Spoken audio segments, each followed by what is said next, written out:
I'm wondering if Legends EA is going to be delayed at all because of all of these leaks and all the stuff coming out about the game. I'm honestly pretty sure that they're going to release this game on time. We don't have like a specific date specified yet. We just know that it's coming in 2025. So I mean, if it even is delayed, they could do like a silent delay and give us the game a couple months later than they really anticipated. We know that the game was actually supposed to be in 2024. Like, it was originally supposed to come out in 2024 according to the leaks that we do have. And the leaks that we have about the game, there's nothing like too deep about it yet. Like, we don't know really much about the game. We just know there are 2 new megas coming. And Riddler Q said that the art style looks pretty similar to Scarlet and Violet, which I know is scary, but I think that means like the art style more so than the graphics. You know what I mean? Like, graphics can be different from the art style. I made a whole video about that. If you want to check it out, you can.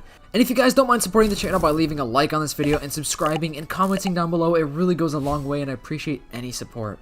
But my concern is, like, what if Game Freak is kind of, you know, freaking out, no pun intended, and they're worried about like the game getting leaked before they even really have it made. I'm sure the leaks probably won't delay anything, but like, Game Freak knows about these leaks. Like, they publicly came out and said something about these leaks and everything, and they apologized because there's so much data like about personal people, like personal workers and employees that work at Game Freak, so they felt bad because of that reason.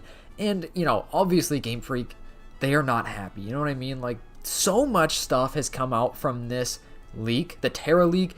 It's crazy, and there's still so many more things to even be released. Like, I don't even know how long this is gonna last. It's already lasted nearly a week or so, which is crazy that we already have had this many leaks and it's still going. Like, we've gone through several generations of Pokemon so far. I think right now currently we're starting to get more leaks relating to like the Switch Pokemon games, and I know most of the leaks are based about like unreleased Pokemon or unused Pokemon, whatever, unreleased storylines or concept arts or maps and stuff like that. Like, it hasn't been anything like defining that's gonna like destroy Game Freak, except for that one storyline, but I'm not even gonna mention that. That's pretty weird. And Pokemon Legends Arceus was actually supposed to come out late 2021, and that game got delayed until early 22. Like, that's what we just found out. I think it was either yesterday or today I saw that. I don't remember, but yeah, Legends Arceus was actually delayed and nobody knew about it because, you know, it was never promised at a specific date before its original announcement date, if that makes sense. And that was only a couple of months of a difference anyways. Like, it probably only got delayed, I think, like 3 months or so, which isn't a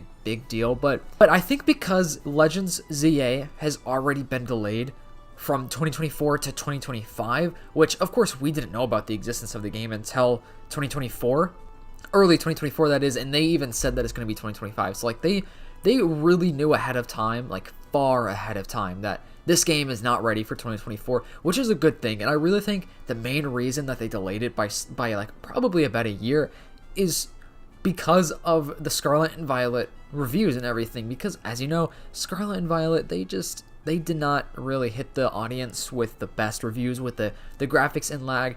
Nothing against that game. I always have to reiterate this. I always have to say that I really enjoyed Scarlet and Violet. Like, I played Violet. I had a lot of fun with it. I put a lot of hours into it. The game, the storyline is really fun. The game is super fun. The graphics and the bugs and lag definitely lowered my overall rating of the game. So I know you may be thinking, like, what's the point of this video? And I genuinely do have a concern of this game getting delayed by a couple of months just because of the leaks. Like, what if there are more leaks that come out and then Game Freak is like, oh no, we need to change this or do that? Because like, what if the gameplay isn't actually as good as we're hoping? Like, what if the graphics kind of are a little bit, you know, on the bottom of the scale? I would honestly rather have them delay the game a couple more months than put out a game that's not complete yet.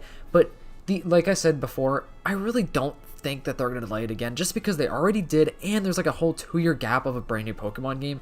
So like, they're definitely aware of how Scarlet and Violet reviewed with people, and I don't think they want to do that again, because even though the game sold a ton of units, like, they're literally the biggest franchise in the world, so they have the money to put into a really well-built game, especially when franchises that aren't nearly as big as Pokemon have created better looking games on the Switch that are still heavily involve a lot of things popping up on the screen and loading and rendering and whatever. But it's just crazy to think about all these leaks. I don't know. I mean, Game Freak they have not really said anything other than their initial apology and them being aware of the leaks, which is a little crazy to me that they haven't really said anything else, because it's everywhere. Like, every single couple of hours there's some brand new stuff being dropped, and some of it's crazy. A lot of it's just really interesting. Like, apparently, I'm not sure how true this is just from Central Leaks, and pretty much everything he said is legit, and there have been a couple things that got in there that were fake, but he has came out and said which ones are fake.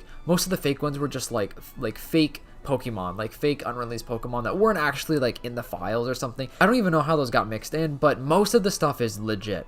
And he said that apparently for Omega Ruby and Alpha Sapphire, Game Freak used a 3D like rendering of a Minecraft map that somebody fan-made, like a fan-made Minecraft map of the Hoenn region, and they actually used that to help them develop the game, which that one seems crazy to me. If that's true, like if that's real, that is insane. Apparently that was in the file, so I guess that was legit, which is crazy. What's funny is a lot of people are like, well, why didn't Game Freak credit him? And it's like, well, they never actually like publicly used it, you know what I mean? Like they privately used it, so I don't know if that's legal or not. Like I don't really know the legality of that, but I think that's kind of funny to think that they use like an actual Minecraft like rendered map for the Hoenn region. That's a crazy one. If you want to see that, go on Central Leaks Twitter. I try not to put too many things on the screen just in the case that like somehow Game Freak can find it, like they could use a thing to like scan videos. I don't know. It's a whole thing, but it's possible. I don't want to get a copyright strike from Game Freak or Nintendo, so I'm not gonna show the picture, but that one's a crazy one. And all the other stuff too. It's like I wonder if we're gonna get any Scarlet and Violet leaks. I'm sure we're getting there. I think last time I checked, we're on the Omega Ruby Alpha Sapphire stuff, and I think that Central Leaks recently tweeted that they're going to start moving on to the Switch stuff soon, because with the Omega Ruby Alpha Sapphire, I feel like there wasn't a ton, but there still was like some unreleased like concept art and stuff like that, and that Minecraft map that I was just talking about, which is pretty insane to think about. Moving on to the future, like I'm really curious to see the Scarlet and Violet stuff. We actually have had some Legends Arceus leaks from like the files, like unreleased concept art, and the concept art looks pretty cool. Once again, go check out Centro Leaks on Twitter if you want to see that. And there really wasn't like much about Legends Arceus that was like crazy to me. Like most of it was like, oh yeah, that makes sense, and you know, like unreleased concept of Jubilife Village that looks pretty different than what we actually got. Like just a completely different layout, the same style of like, you know, a wooden village and everything like that, which is pretty neat. Concept art from Legends Arceus I think is pretty accurate to what we actually got. Like obviously concept art is never really like a one-of-one scale of what we actually get released, but it looked pretty close, and I was happy with Legends Arceus gameplay and graphics. I thought it looked great, and I'm excited to see what Legends ZA has to offer. I'm super excited to play it. The Kalos region is super cool. Oh yeah, and if you haven't seen my last video, which if you haven't, go check it out, I basically talked about how the X and Y, you know, the original X and Y, the Kalos map actually had an unreleased part, which would be the Southern Kalos region, that apparently connects to the Paldea region, because Kalos is France, and Paldea is Spain, and with real world geography, those connect, like they connect on the map. So the maps of the Pokemon games, Paldea and Kalos, they actually look pretty similar to the actual countries that they're based on, and that Southern Kalos region would connect it right to Spain, or right to Paldea region, I guess I should say, which is pretty cool. So I'm wondering if the game is going to have any connections with Scarlet and Violet. But I hope you guys enjoyed this video. If you did, please make sure to leave a like and subscribe, and I'll see you guys next time.